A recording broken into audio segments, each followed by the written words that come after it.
누가복음 6장 1절부터 11절까지네요.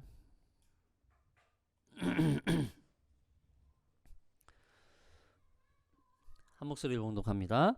안식일에 예수께서 밀밭 사이로 지나가실새 제자들이 이삭을 잘라 손으로 비비어 먹으니 어떤 바리새인들이 말하되 어찌하여 안식일에 하지 못할 일을 하느냐. 예수께서 대답하여 이르시되 다윗이 자기 및 자기와 함께한 자들이 시장할 때에 한 일을 잃지 못하였느냐. 그가 하나님의 전에 들어가서 다만 외에는 먹어서는 안 되는 진설병을 먹고 함께한 자들에게도 주지 아니하였느냐. 또 이르시되 인자는 안식일의 주인이니라 하시더라. 또 다른 안식일에 예수께서 회당에 들어가사 가르치실새 거기 오른손 마른 사람이 있는지라. 서기관과 바리새인들이 예수를 고발 증거를 찾으려 하여 안식일에 병을 고치시는가 엿보니 예수께서 그들의 생각을 아시고 손 마른 사람에게 이르시되 일어나 한 가운데 서라 하시니 그가 일어나 서거늘 예수께서 그들에게 이르시되 내가 너희에게 묻노니 안식일에 선을 행하는 것과 악을 행하는 것, 생명을 구하는 것과 죽이는 것 어느 것이 옳으냐 하시며 무리를 둘러보시고 그 사람에게 이르시되 내 손을 내밀라 하시니 그가 그리하매 그 손이 회복된지라. 그들은 노기가 가득하여 예수를 어떻게 할까 하고 서로 의논하니라. 아멘. 오늘 본문에는 안식일에 대한 말씀이 나오죠. 안식일에 예수님께서 행하신 사역, 또 이적과 기적들. 사실 이 안식일의 논쟁은 바리새인들에게 있어서 굉장히 껄끄럽고 또 굉장히 민감한 그런 문제 중에 하나예요. 예수님께서 이 안식일에 행하시는 이 이적과 기적을 통해서 도대체 우리에게 무엇을 가르쳐 주기를 원하시는지 우리가 그것을 찾아야 되는 것이죠.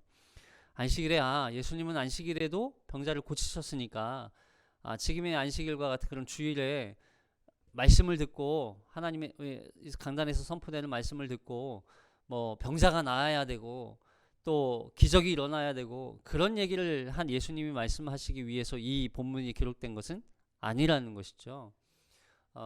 단순히 이 안식일에 예수님이 행하신 일 자체가 아니라 안식일의 본질적 의미가 무엇이냐가 중요한 거예요. 그래서 바리새인과 서기관들 또 율법학자들이 쫓아다니면서 예수님을 아주 파파라치처럼 쫓아다니면서 예수님이 하시는 그 모든 사역들을 일일이 다 관찰을 하죠. 그래서 사사건건 모든 어떤 일을 하시든지 간에 그걸 트집 잡고 또 그걸 가지고 공모해서 예수를 어떻게든 법을 어긴 것처럼. 근데 여기서 말하는 사실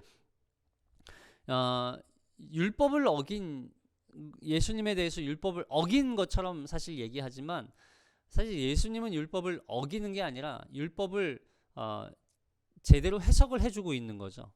사실 율법을 어기고 있는 건 바리새인과 이 사람들이 사실은 더 율법을 범하고 있는 거예요. 사실은 그걸 예수님이 지적해주고 있는 것이죠.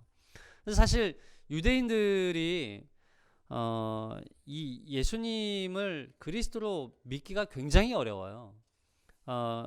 이 유튜브에 극동방송이죠. 극동방송에서 한 영상이 한번 올라온 적이 있어서 제가 한번 봤는데 유대인이었던 분이 이렇게 개종해서 그리스도인이 된 사람들을 우리는 메시아닉 주라고 부르거든요.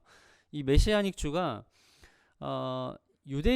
사실 유대인이라고 하면 혈통적으로 아브라함 또 이삭 야곱의 이 혈연 관계로 이어져 내려오는 가족 중심의 민족 중심의 이 공동체를 유대인이라고 표현을 하죠. 히브리인이라고도 하고.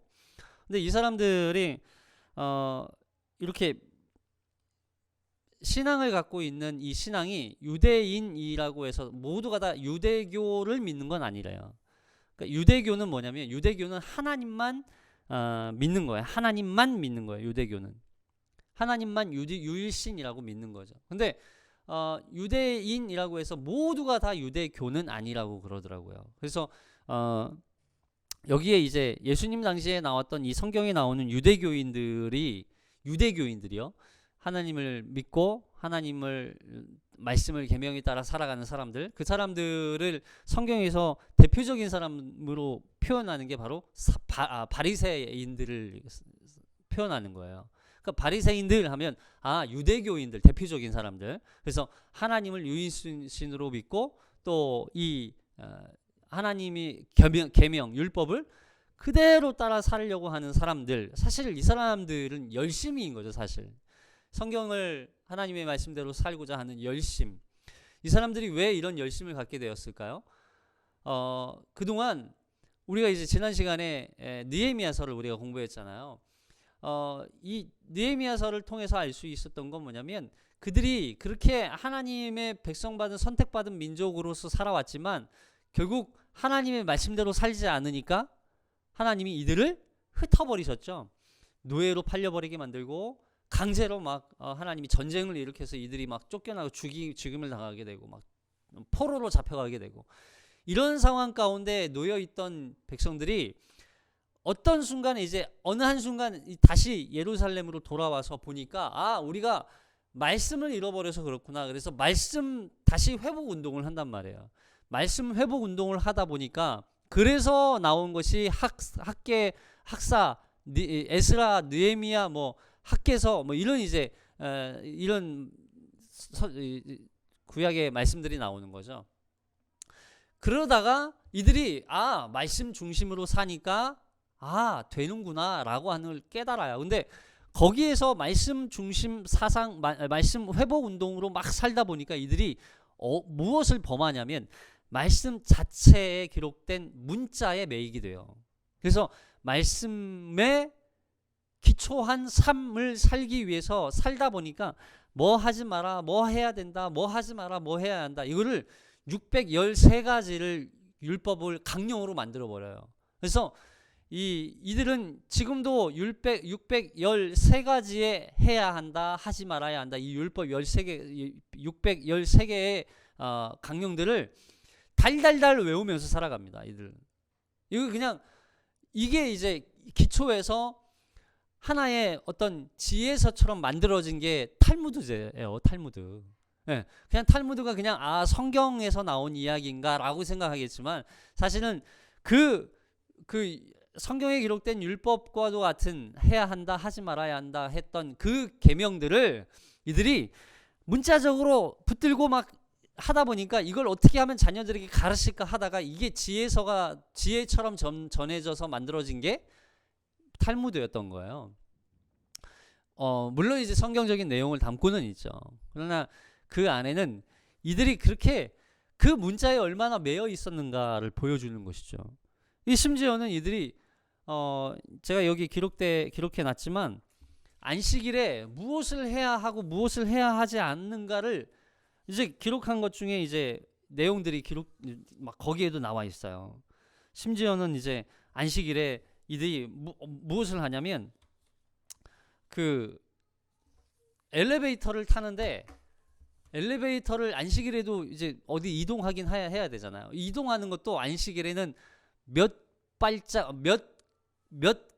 거리, 어느 정도 거리만큼만 이들이 이동을 해야 해요. 그 이상 가면 안 돼요. 안식일 범하는 거예요. 그리고 건물에 들어가서 엘리베이터를 타고 올라가는 호텔에도 안식일에 누르는 버튼이 따로 있대요. 그만큼 호텔에서, 그러니까 이거 누르는 것도 일이라는 거야.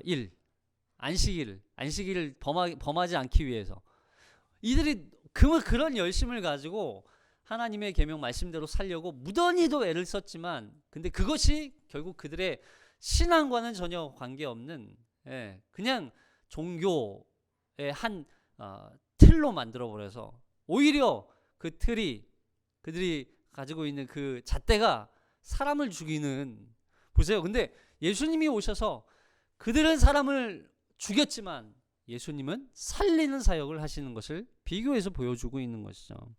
그 말씀이 이제 오늘 이 안식일에 관한 말씀이에요, 사실은. 자, 안식일에 대해서 예수님께서 이제 바리새인들이 이제 지적을 하는 모습입니다. 1절 읽어볼게요. 1절 시작. 안식일에 예수께서 밀밭 사이로 지나가실새 제자들의 이삭을 잘라 손으로 비비어 먹으니 어떤 바리새인들이 말하되 어찌하여 안식일에 하지 못할 일을 하느냐. 그러니까 안식일에 이제 제자들이 밀밭을 지나가고 있어요. 밀밭을 지나가는데 그 밀밭을 지나가면서 제자들이 뭔가 이렇게 배가 고팠나 봐요. 뭔가 시장했든지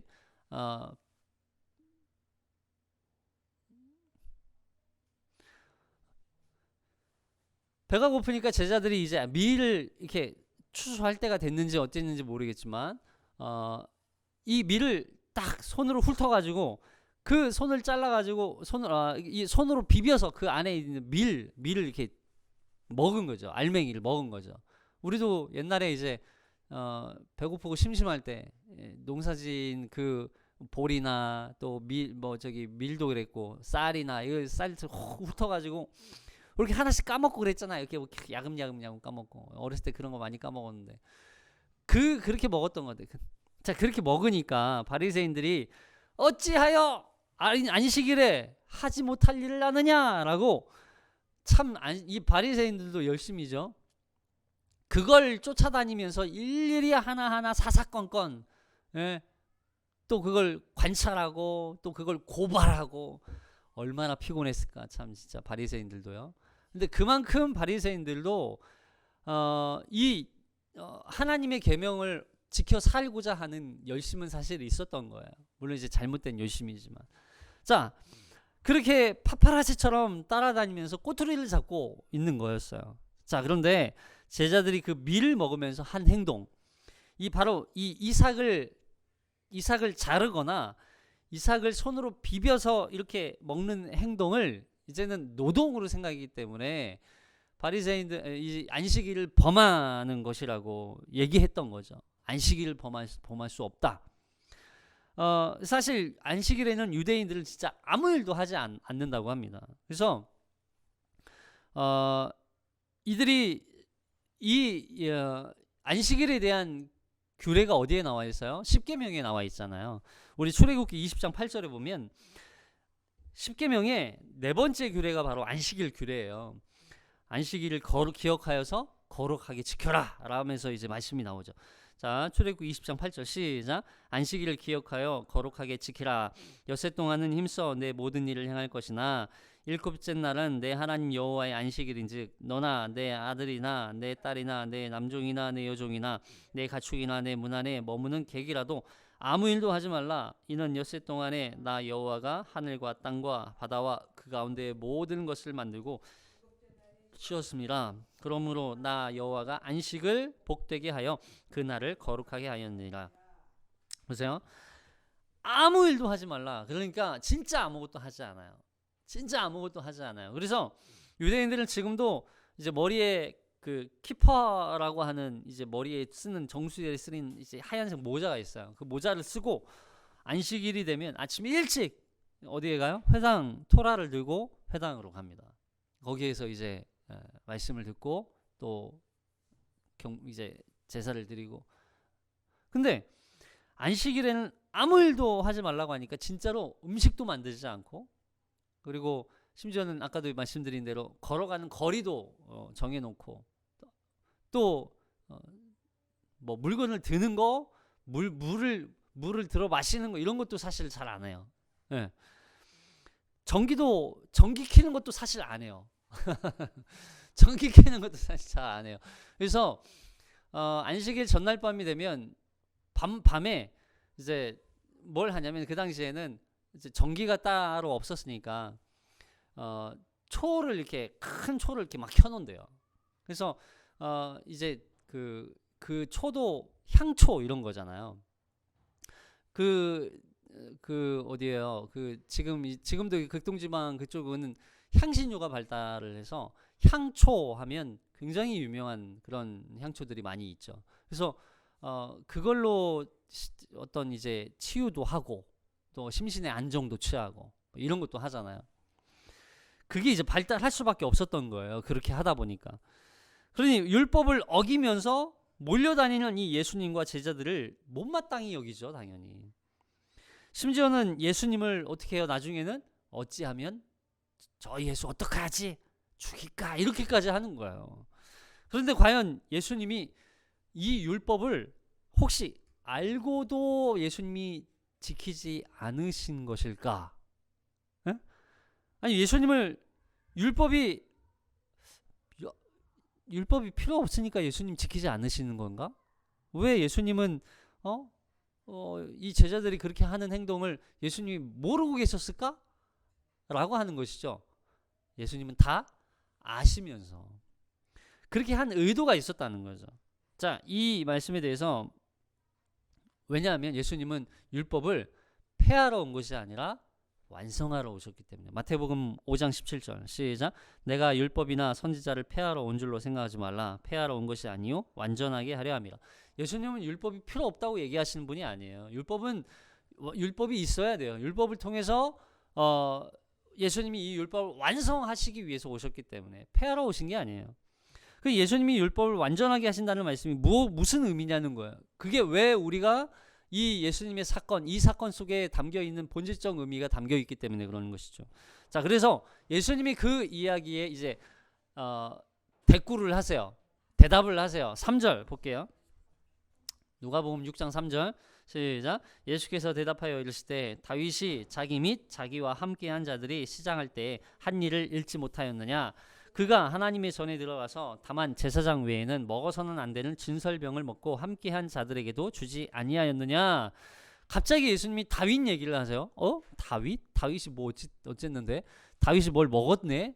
무슨 일이지? 자, 이 다윗이 당시 상황이 어떤 상황이었냐면 사울이 다윗을 죽이기 위해서 막 사람들을 풀고 암살할 계획을 세우는 거죠. 거의.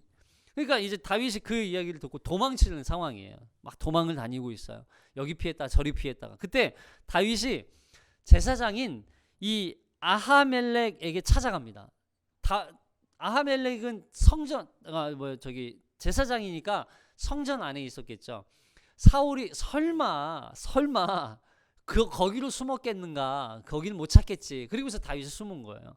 그때 위기를 피하기 위해서 다윗이 그 성전에 들어갔는데 들어가 보니까 배가 너무 고픈 거예요. 배가 고파서 제사장에게 좀 먹을 것 좀 달라고 그때 그렇게 요구합니다. 이 이야기가 사무엘상 21장에 기록되어 있어요. 여기 1절부터 사무엘상 21장 1절부터 기록되어 있어요. 볼게요. 시작. 다윗이 노베 가서 제사장 아히멜렉에게 이르니 아히멜렉이 떨며 다윗을 영접하여 그에게 이르되 어찌하여 네가 홀로 있고 함께하는 자가 아무도 없느냐니. 잠깐만요. 여기서 아히멜렉에게 가니까 아히멜렉이 뭐예요? 떨어요. 왜냐하면 무섭죠. 지금 사울이 막 다윗을 죽이기 위해서 뭐 화가 나 있는 상태인데 나중에 이게 들키기라도 해봐요. 아히멜렉의 제사장이 아히멜렉도 죽임을 위기가 있으니까 떨며 부들부들 떨었어요. 그리고 다윗이 그럼에도 불구하고 영접을 해주죠. 자, 그러면서 2절 볼게요. 시작. 다윗이 제사장 아히멜렉에게 이르되 왕이 내게 이를 명령하고 이르시기를 내가 너를 보내는 것과 내게 명령한 일은 아무것도 사람에게 알리지 말라 하시기로 내가 나의 소년들을 이러한 곳으로 오라고 말하였노이다. 보세요. 다윗이 제사장 아히멜렉에게 이르되 왕이 내게 이를 명령하고 사울 왕이 다윗이 지금 아히멜렉한테 거짓말하는 거예요. 사실은 아히멜렉이 두려워하니까 떨고 있으니까 아히멜렉 괜찮아. 왕이 우리를 여기로 나하고 나와 함께한 이 소년들이 어디로 오라고 얘기했기 때문에 내가 온 거야. 거기 가는 중이야. 라고 이제 거짓말을 하는 거예요. 안심시키기 위해서. 자, 그런데 보세요. 3절부터 시작. 이제 당신의 수중에 무엇이 있나이까? 떡 5덩이가 무엇이나 있는 대로 내 손에 주소서 하니 제사장이 다윗에게 대답하여 이르되 보통 떡은 내 수중에 없으나 거룩한 떡은 있나니 그 소년들이 여자를 가까이만 하지 아니하였으면 주리라 하는지라. 보세요. 제사장이 이제 다윗이 그렇게 거짓말해서 안심시켜 놓고 제사장에게 아히멜렉에게 우리가 지금 배가 고픈데 혹시 떡이라도 있으면 좀 먹을 거라도 있으면 좀 우리에게 주세요. 우리에게 좀 달라고 요구를 하는 거예요. 그러니까 이제 다윗과 함께한 이 소년들이 배가 너무 고프니까 이 먹을 걸 요청을 하는 거죠. 그러니까 아히멜렉 제사장이 저희 수중에는 지금 떡이 없습니다. 근데 지금 떡이 어디에 있냐면 거룩한 떡은 있나니 이렇게 얘기하죠. 거룩한 떡. 여기서 말하는 거룩한 떡이 뭐냐면 진설된 떡이에요. 진설된 떡. 그래서 이 진설된 떡을 진설되었다는 건 제사로 드려졌다는 얘기잖아요. 어디에서? 성전에서.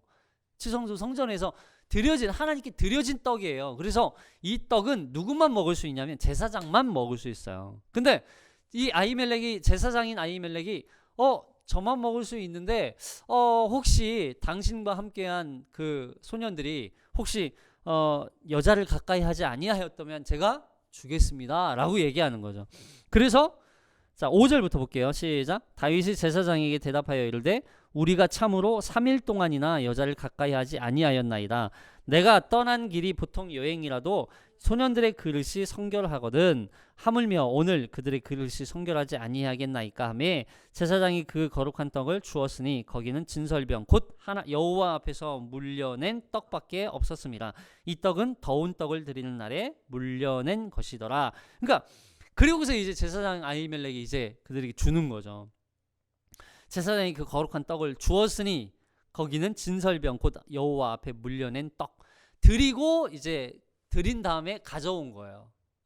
여호와 앞에 드려졌어요. 그리고 제사가 끝났어요. 그리고서 그 이제 떡을 이제 내어오는 거죠. 물려내는 거죠. 그리고서 이 물려온 떡을 다윗과 함께 온 이 소년들에게 떡을 줘요. 여기 제사장이 배고픈 다윗에게 떡을 주는데 거룩한 떡이었어요. 여기서 거룩한 떡은 사실 성전에 드려진 떡이기 때문에 그러니까 성전에 드려졌다는 얘기는 무슨 날이라는 거예요? 안식일이라는 거예요.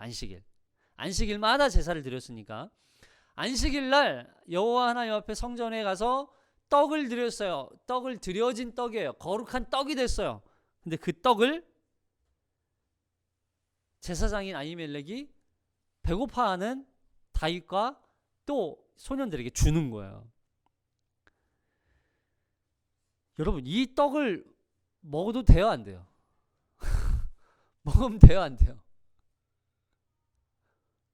자, 그 얘기는 좀 이따 해볼게요. 자, 보세요. 다윗이 그 안식일에 진설된 떡을 먹지 않았느냐라고 예수님이 이 바리새인들에게 질타하고 계세요. 야, 너희 성경에 기록된 거 안 읽어봤어? 너 성경도 몰라? 이러면서 뭐 얘기하시는 거예요. 성경도 몰라? 너희 성경 기록되어 있는 그 말씀 안 읽어봤어? 거기에 기록되어 있잖아. 다윗도 안식일에 제사장이 먹어야 할 떡, 제사장만 먹을 수 있는 떡을 다윗도 먹었어. 왜 먹었는 줄 알아? 그 얘기를 하시는 거예요. 먹은 것이 초점이 아니라 어떻게 먹었고 왜 먹었는, 그 먹은 이유가 뭐냐, 먹고 왜 죽지 않았느냐는 거예요. 다윗이 왜 그럼에도 불구하고 정죄를 받지 않고 안식일을 범했잖아요. 그러면 정죄 받아서 뭔가 죄에 합당한 어떤 형벌을 받아야 되는데 받지 않았다는 거예요. 자, 이 진설된 떡에 대한 규례가 레위기에 기록되어 있습니다. 여기 레위기 24장 8절. 시작. 안식일마다 이 떡을 여호와 앞에 항상 진설할지니 이는 이스라엘 자손을 위한 것이요 영원한 언약이니라. 이 떡은 아론과 그의 자손들에게 돌리고 그들은 그것을 거룩한 곳에서 먹을지니 이는 여호와의 화제 중 그에게 돌리는 것으로서 지극히 거룩함이니라. 이는 영원한 규례니라. 이게 규례였어요. 아론과 그의 자손에게 돌리고 그들은 그것을 거룩한 곳에서 먹을지니. 아론과 그의 제사장 자손들만 먹을 수 있는 떡이었어요. 근데 이걸 다윗과 또 그와 함께한 소년들에게도 주는 거죠. 그걸 먹었어요.